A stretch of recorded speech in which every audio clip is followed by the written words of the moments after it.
इंसान की सबसे बड़ी मसरूफियत रोजगार है। लोग जिंदगी का बेशतर हिस्सा किसी न किसी रोजगार से वाबस्ता होकर गुजारते हैं। रोजगार के बाद दीगर जरूरी कामों से फारिग होकर भी जो वक्त बचता है उसमें अक्सर लोग कोई न कोई मशगला अख्तियार करते हैं। पाकिस्तानी भी मशागिल अख्तियार करने में किसी से कम नहीं। जदीदियत के इस दौर में नए नए मशागिल तो इख्तियार करते ही हैं, तारीख और तारीखी वाक़यात से जुड़े ऐसे मशागिल भी अपनाए हुए हैं जिनसे इनका शौक भी पूरा होता है और किसी हद तक तारीख भी महफूज होती है। डाक टिकट, सिक्के और करेंसी नोट जमा करना भी इन्हीं मशागिल में से है। इरफान अहमद अंसारी भी ऐसे लोगों में से एक हैं जो पेशे के लिहाज से तो डॉक्टर हैं, लेकिन इन्हें पुरानी चीजें और डाक टिकट वगैरह जमा करने का बेहद शौक है। जब स्टैम्प्स निकलना शुरू हुई तो लोगों को इंटरेस्ट पैदा हुई और उन्होंने जमा की। उस ज़माने में ये कहते थे जितनी पुरानी स्टैम्प होती है उसकी कीमत उतनी बढ़ जाती है। इससे आपको सारे मुल्क का नॉलेज मिलता है। फ़र्ज़ करो पाकिस्तान है, अभी पाकिस्तान में तकरीबन 1300 प्लस स्टैम्प्स बनी हैं 1947 से, और वो स्टैम्प्स जो हैं अब 1947 में 25 रुपये वाली भी स्टैम्प थी, आज उसकी कीमत जो है बहुत ज़्यादा है, बहुत ज़्यादा हज़ारों में है। पहली दुनिया की स्टैम्प जो है वो बरतानिया में बनी थी जिसका नाम था पेनी ब्लैक। ये कैसे शुरू हुआ? उस ज़माने में, उससे पहले मकसद अगर आपको कोई चीज़ भेजनी है तो आप एक जगह से दूसरी जगह भेजते थे तो उसके बड़े पैसे लगते थे। वजह ये थी कि वहाँ पे ट्रांसपोर्ट सिस्टम बड़ा वीक था उस ज़माने में, और लोग बेचारे जहाज़ वगैरह तो थे नहीं, तो बड़ा मुश्किल होता था एक जगह से दूसरी जगह मुंतकिल करने का। तो इसी ज़माने में एक मिस्टर हिल थे, उनके जहन में आया कि क्यों न ऐसा करें कि जिससे मतलब कि पैसे भी कम हो और जो भेजता है उसी को ही भेजना चाहिए, पेमेंट करनी चाहिए। नतीजा ये हुआ कि उसने ये स्टैम्प निकाली, और उस ज़माने में इसकी जो वैल्यू थी वो 1 पेनी थी, और इससे वो मशहूर हुई स्टैम्प पेनी ब्लैक। कुछ फर्स्ट डे कवर्स हैं और भी बहुत सारे हैं, लेकिन मैंने बोला कि आपको नमूने के तौर पे दिखा दूँ। ये अयूब खान के ज़माने के हैं पुराने, ये 1957 के हैं, और वगैरह वगैरह ये सारे पुराने। ये पाकिस्तान की ऐसी, ये बस उसी दिन बनते हैं जिस दिन स्टैम्प लॉन्च होती है। ये कैटलॉग है जिसका मैं जिक्र कर रहा था, वो एक एक स्टैम्प का, अब ये अमेरिका का कैटलॉग है, तो ऐसे भी कैटलॉग्स हैं जहाँ पे सारी दुनिया के कैटलॉग्स में सारी दुनिया के ममालिक का होता है। इसमें इनकी प्राइस है, अब जैसे देखें ये है, एक स्टैम्प जो है ये है $12,500 का। किस ज़माने में बॉम्बे हमारा होता था कैपिटल, और सिंध ने स्टैम्प्स निकाली थी, सिंध डाक। वो अगर कलेक्टर्स जाएंगे कैटलॉग में तो अभी वो मेरे ख्याल में 7 से 15 लाख तक एक स्टैम्प है। डॉक्टर इरफान के पास स्टैम्प्स का एक वसी खजाना मौजूद है, जिनमें न सिर्फ पाकिस्तान बल्कि दुनिया के बहुत से ममालिक के नायाब स्टैम्प्स भी शामिल हैं। दुनिया में तकरीबन 1.5 से 2 लाख स्टैम्प्स बनी हैं, 1.5 लाख, और इतनी स्टैम्प्स जमा करना तो नामुमकिन है। तो फिर हम लोग स्पेशलाइज करते हैं, और मैं बड़े खुशी से बता रहा हूँ कि पाकिस्तानी कलेक्शन जो है वो तकरीबन 1300 यूज्ड हैं, 1300 अनयूज्ड हैं, और उसमें से 2300 के 2400 बल्कि मेरे पास हैं स्टैम्प्स। डॉक्टर साहब इस बात पर यकीन रखते हैं कि कोई भी मशगला नौजवानों को मनफी सरगर्मियों से दूर रखता है। उनकी नज़र में डाक टिकट जमा करना भी एक सेहतमंद सरगर्मी है, जिसे अपनाकर नौजवान बहुत से बुरे कामों से बचे रहते हैं। स्टैम्प्स कई तरह के होते हैं, कुछ साइज में छोटे होते हैं तो कोई अपने मयारी साइज से बड़े। इन स्टैम्प्स पर मखसूस तस्वीर बनी होती है।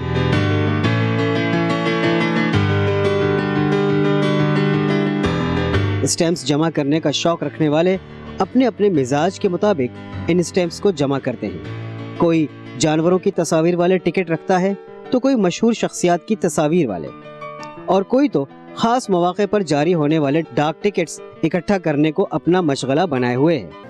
आप देखेंगे बर्ड्स और एनिमल्स की स्टैम्प कंपैरेटिवली ज़्यादा महंगी होती हैं एज़ कम्पेयर टू अदर्स।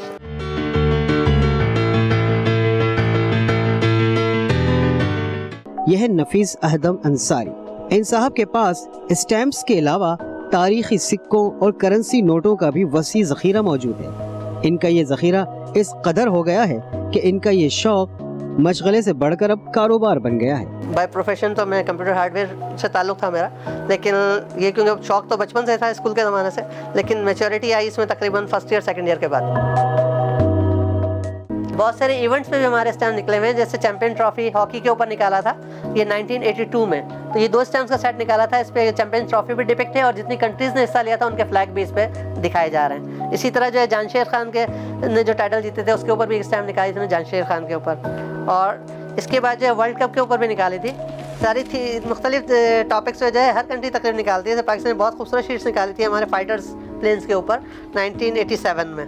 इस तरह से एनिमल्स के ऊपर भी हमारे स्टैम्प निकले हुए हैं, जैसे ये निकला हुआ मारखोर के ऊपर। इस तरह पर्सनैलिटीज़ पे भी निकले हुए हैं, जैसे कायद-ए-आज़म सर सैयद अहमद खान, जितने भी पायनर ऑफ फ्रीडम्स हैं उनके ऊपर भी पर्सनैलिटीज़ पे उन्होंने स्टैम्प्स निकाले हुए हैं। इस तरह से जितनी भी हॉबीज़ आप देख लेंगे, कोई भी देख लें, फिल्में देखना या आप उसमें वेस्ट कर रहे होते हैं, वक्ती इंजॉयमेंट होती है लेकिन पैसा वेस्ट हो रहा होता है। ये वाहिद हॉबी ऐसी है इसमें पैसा वेस्ट नहीं हो रहा होता, इन्वेस्ट हो रहा होता है। पाकिस्तान में एक बहुत खूबसूरत स्टैम्प निकली थी, गोल्डन के नाम से मशहूर है, क्योंकि इसमें वाहिद स्टैम्प है पाकिस्तान की जिसमें गोल्ड इस्तेमाल हुआ है। बाकायदा इसमें लिखे हुए हैं कि 23 carat gold powder issued in occasion of 100th anniversary of the birth of Quaid-e-Azam, इसके ऊपर ही निकाली थी और इन्होंने इसके अंदर गोल्ड का पाउडर यूज़ किया हुआ है बाकायदा।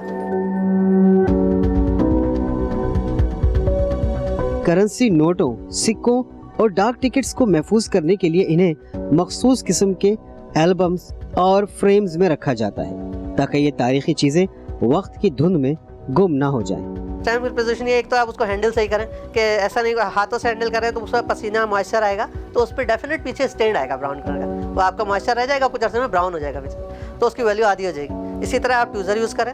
उसके अलावा आप उसको प्रॉपर माउंट्स में रखें। ब्लैक कलर के माउंट्स आते हैं, जर्मनी की कंपनीज बनाती हैं। स्टैम्प्स कलेक्टर के लिए कुछ एसेसरीज बहुत ज़रूरी होती हैं, जैसे ट्विज़र हो गया या मैग्नीफाइंग ग्लास हो गया और प्रॉपर एल्बम्स हो गई, ताकि उसको स्टैम्प्स लगाने में कोई प्रॉब्लम ना हो और स्टैम्प्स ख़राब ना हो। तो ट्यूज़र और मैग्नीफाइंग ग्लास बहुत काम आते हैं इसमें, सिर्फ ये कंट्री नेम पढ़ने के लिए, डिनोमिनेशन पढ़ने के लिए। और इसमें आपने देखा है मैंने यूज़ किए हुए इसके माउंट्स यूज़ किए हुए, हर स्टैम्प पे प्लास्टिक का माउंट भी यूज़ किया हुआ है ताकि बिल्कुल ही वो ख़राब होने से बच जाए। अगर थोड़ा बहुत कोई मॉइस्चर आ गया तो भी डिस्टर्ब नहीं करेगा उसको।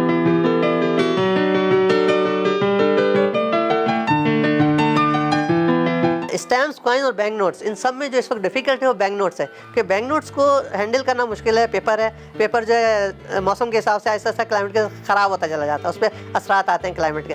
कॉइन फिर भी मेटल है तो वो बच जाते हैं काफ़ी हद तक, और इसलिए पेपर फट भी जाते हैं, डिस्ट्रॉय भी हो जाते हैं।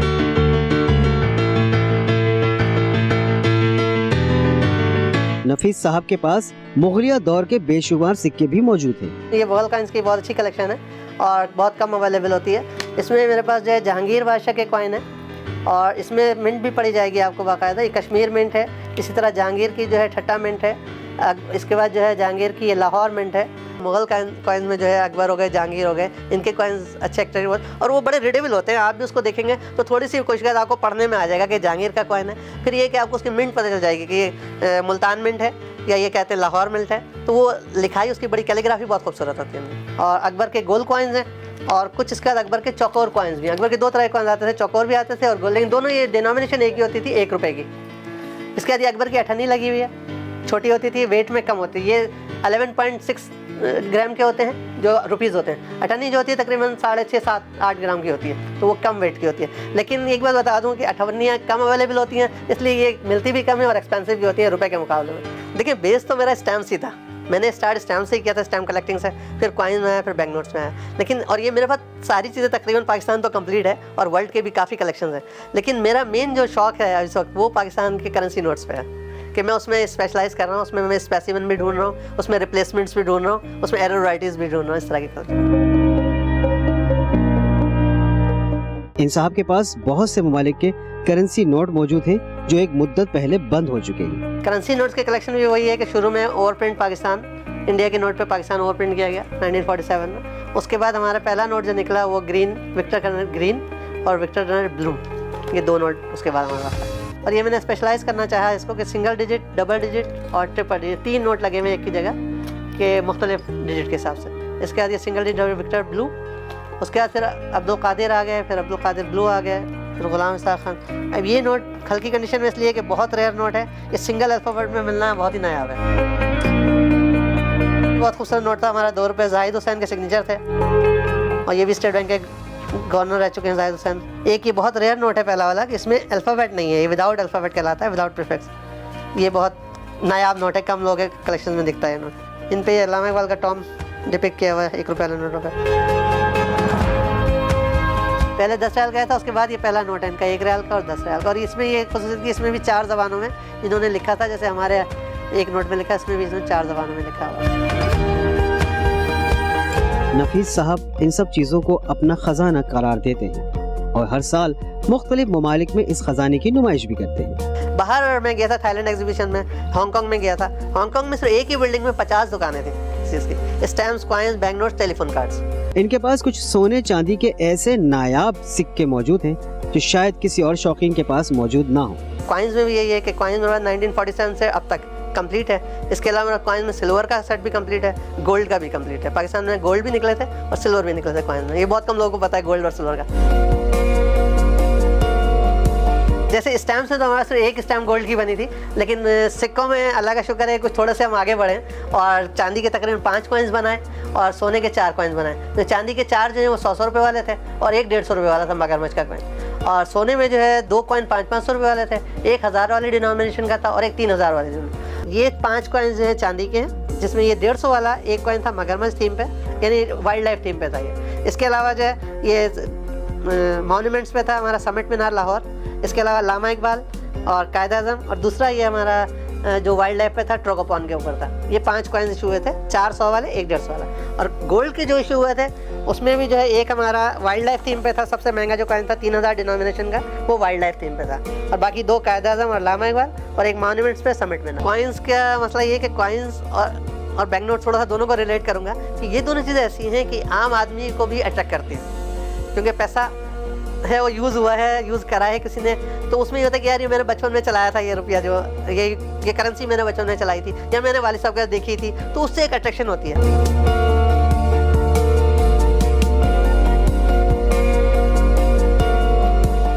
आइए अब हम आपको रिजवान साहब से मिलवाते हैं, जिनका शौक सबसे निराला है।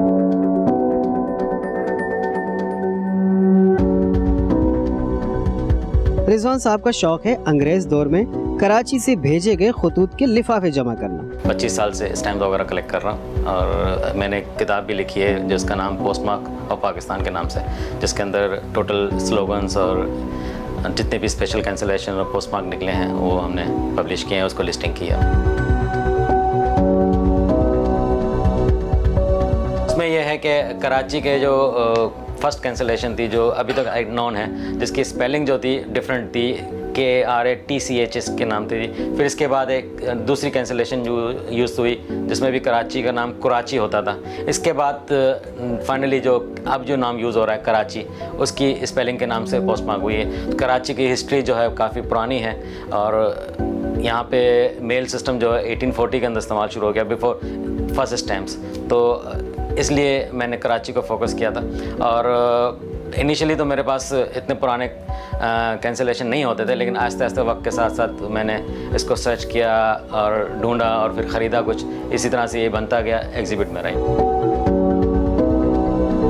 रिजवान साहब की इस कलेक्शन को 4 चांद लग जाते हैं जब जिक्र आता है पोस्ट कार्ड्स का। इन पोस्ट कार्ड को देखकर माजी के खूबसूरत कराची की झलक दिखाई देती है। पुराने जो पोस्ट कार्ड हैं उसके अंदर आप देखेंगे तो फील करते हैं कि ये कराची इतना खूबसूरत शहर होता था, जिसके अंदर जो बिल्डिंग्स बनी हुई थी जो ब्रिटिश एम्पायर उन्होंने बनाई थी, तो उसकी खूबसूरती दिखाई गई।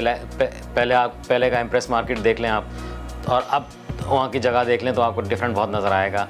इसी तरह से फ्रिया हॉल आप पहले का देखेंगे और आपका फ्रिया हॉल देखेंगे, बिल्डिंग तो वही होगी लेकिन सराउंडिंग एरिया काफ़ी चेंज हो गया, तो उसकी वजह से आपको काफ़ी डिफरेंट नज़र आएगा। दुनिया के हर बड़े डाकखाने में एक फिलिटेलिक ब्यूरो होता है जो इस मशगले को अपनाने वाले नए और पुराने शौकीनों को दुनिया भर के डाक टिकट जमा करने में मदद फराहम करता है। कलेक्टर्स को जो डिमांड होती है इनकी, जो लोग शौक़ रखते हैं वहाँ पे डाक टिकटों को जमा करने का, ये पूरी दुनिया में चल रहा होता है। तो इन्हीं इशू जो है वो सप्लाई होता है हमारे पास कंट्रोल ऑफ स्टैम्प्स।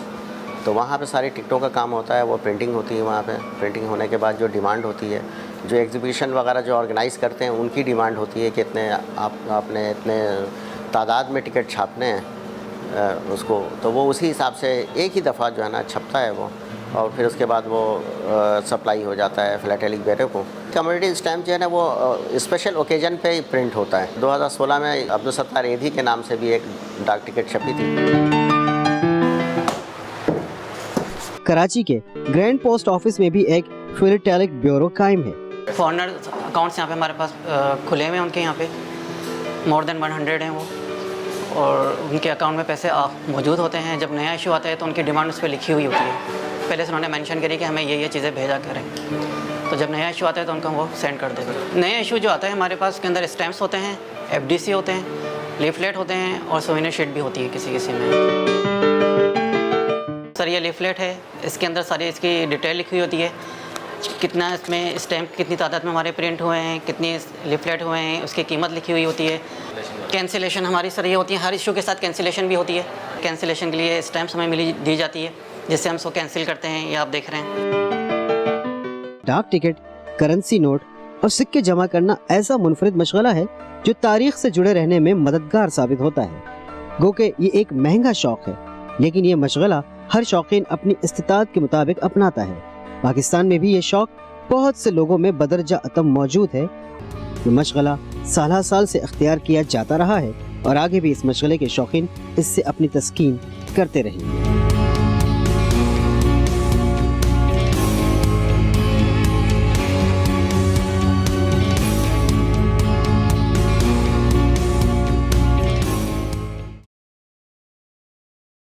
YouTube पर गूगली न्यूज देखने के लिए youtube.com की सर्च बार में गूगली न्यूज टीवी टाइप करें। गूगली न्यूज के पेज पर सुर्ख रंग के सब्सक्रिप्शन वाले बटन पर क्लिक करना ना भूलिए। YouTube पेज पर अपलोड होने वाली वीडियोस से बाखबर रहने के लिए बेल आइकन पर क्लिक कीजिए। आपको हर नई वीडियो के बारे में नोटिफिकेशन मौसूल हो जाएगा।